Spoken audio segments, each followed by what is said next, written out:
So how do you find the cheapest tax sale properties? In today's episode, I'm going to tell you all about it. Welcome to the Tax Sale Podcast, where tax sale investing is made easy. My name is Casey Dibbin. I'm a tax sale veteran, tax sale expert. I'm the author of The Tax Sale Playbook, founder of the Tax Sale Academy, and I am your host right here on the Tax Sale Podcast. Thank you so much for joining me on today's podcast episode. Let's talk about those cheap tax sale properties. Now, I've got podcast episodes, I've got videos, and I've discussed inside the Academy in depth many stories surrounding some of the cheapest properties that I have ever purchased. A couple of the most popular videos I've ever published are about $20 houses and how I turned $2,000 into $24,000.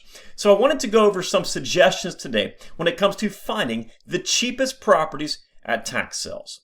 Let's get to it. First off, I'm going to add a word of caution here. Before you start on your quest for the cheapest properties, or before you even start in the tax sale business at all, do yourself a favor and learn what you are doing. There is far more to this business than just buying and then flipping properties left and right. I see so many people just go straight into it. And what happens is they usually start off with a mistake or two. They buy junk, they waste their money, and then they are out of business with a much lighter bank account a very short time later. I hear these stories literally every single day from people who stumble across my channel after they made a mistake like that. Also remember, cheap does not always mean good. There is a major difference between cheap and good. I always caution people that if you find a property that is incredibly cheap, about 3/4 of the time, that means there's something incredibly wrong with that property. For example,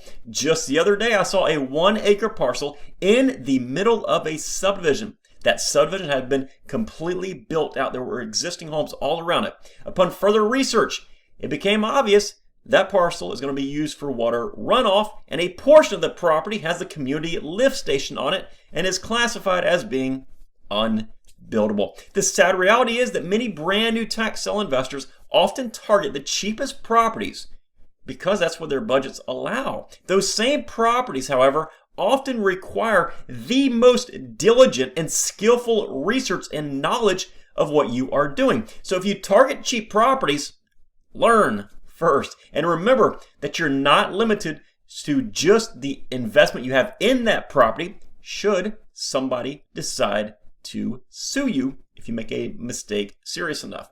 All right, back to the tips. The first one is to avoid big markets. It goes without saying. The bigger the market is, the bigger the audience is going to be in that market.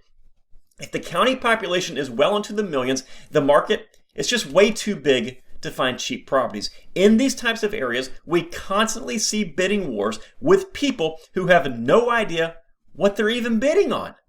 Prices are inflated, margins are deflated, or even inverse, where they lose money on their investment. And this is something that I see that pretty much rings true throughout all different market cycles and throughout the entire country. I've seen this trend for the better part of 2 decades now. So I always pose this question to myself and to members of my academy. If somebody lives on the other side of the country and you name the biggest city in the market that you are thinking about investing in, would they recognize it? If the answer is yes, the market is too big. So for example, let's say you live in California and I want to invest in Florida. If I went to a random person in California and say, do you recognize the city name Orlando? Odds are they probably recognize it, which means you should probably avoid that market because there's going to be too much competition now. Can you find deals in the bigger markets? Yes. Orlando is in Orange County. I have members in the academy right now that make money in Orange County. But are there better options in that? Yes, absolutely. In addition to investing in Orange County, they also invest in many other markets. What I'm trying to get at is if you're looking for the cheapest properties, the big markets are usually not going to be your best bet. That leads us to the next part of this tip. Rural areas are usually going to be your best bet when it comes to the cheapest properties. You have to remember that the minimum bid on most tax foreclosed properties is the amount of back due taxes, interest, and fees that are owed on that property. In some of the more populated areas, even in those that are not all that well known, the tax rates are extremely high. This in turn means that the opening bids are also going to be awfully high.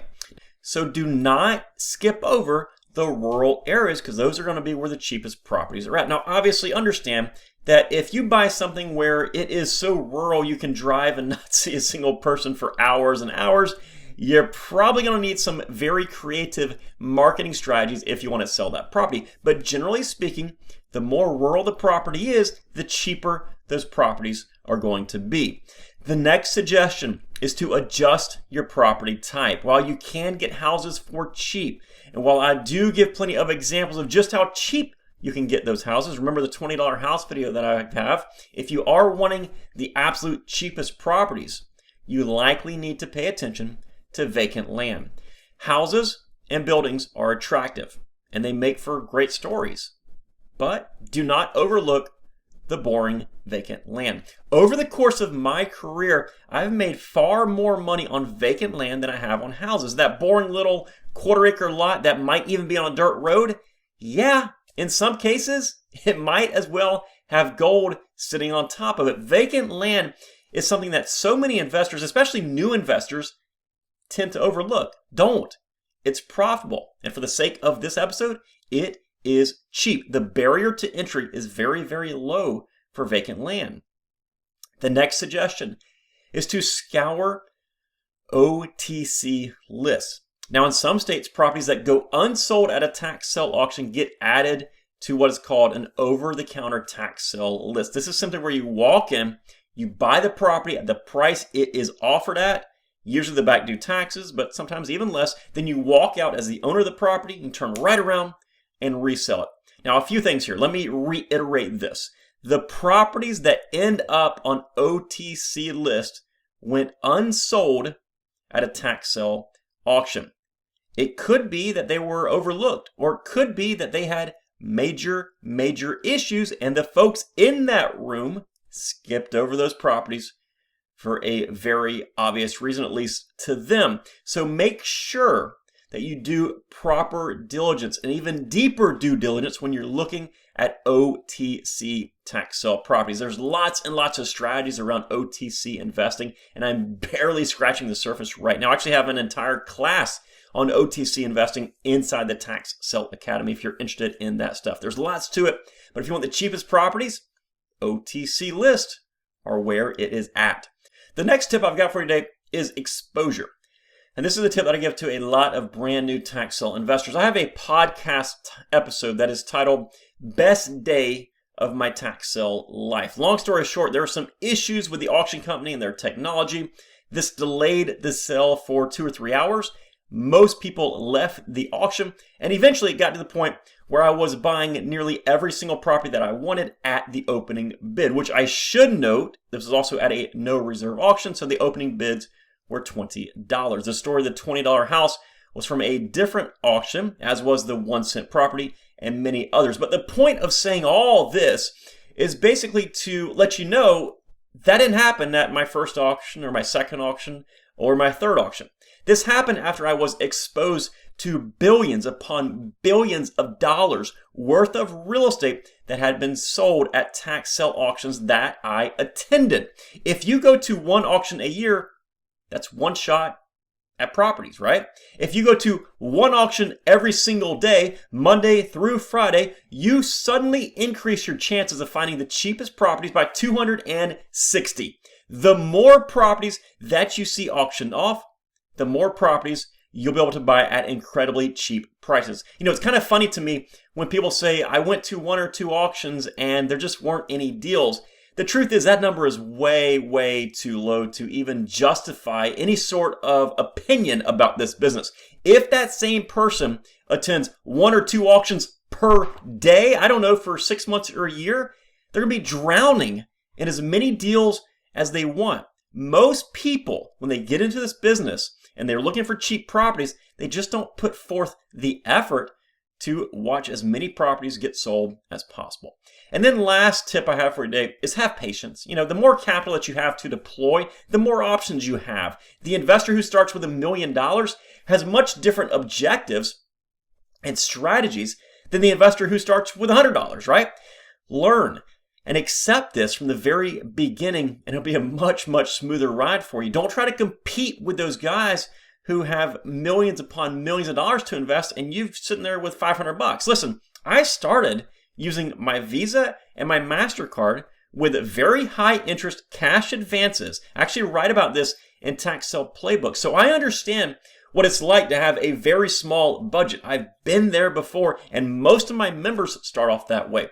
But just understand that you are operating on a different level and your options are going to be much more limited. That means you cannot accept a marginal return on an average deal. Instead, you should skip those deals, sit back, wait for the right opportunity to come along, cherry pick the correct opportunity for you, all of course while learning and while observing the process in the meantime. To this day, there are months that go by between deals sometimes, and that's entirely okay to me. I understand that part of the business. I might do incredibly well this month, and it might be 2-3 months before I get another 10 or 15 properties, right? Wait for the best deals. Pounce on those deals when they do show up. Take advantage of them. Make your money and do it all over again. Listen, that is all I've got for you today. Obviously, I've got episodes and videos on most of these topics in this podcast, on YouTube, in my book, and of course, we teach about each one of these in depth inside the Tax Sale Academy. If you are looking to go into much more detail about anything that we discussed today, I truly hope that this episode and this podcast helps you out. If so, please do me a huge favor. Please leave me a positive review on whatever podcasting platform you're listening to us on today. This podcast is free. I don't charge a membership or a listening fee, and I'm not trying to bombard you with ads or anything like that.